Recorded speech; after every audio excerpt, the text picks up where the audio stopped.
রান্নাঘরের যখনই কোনো কিছু রিফিল করতে যাবে তখন অবশ্যই একটা কিচেন টাওয়েল কিংবা একটা পেপার পেতে নেবে। তাতে কি হবে, কাউন্টার টপটা নোংরা হবে না।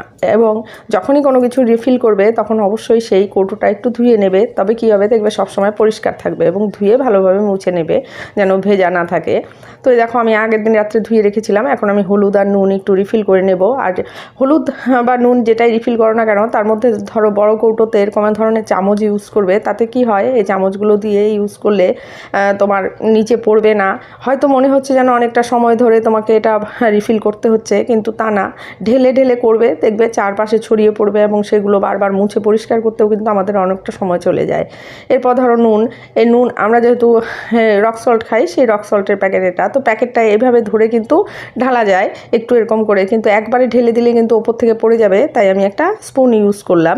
তো এইভাবে তোমরা কিন্তু ইউজ করবে এবং দেখো কাউন্টার টপটা কিন্তু একদম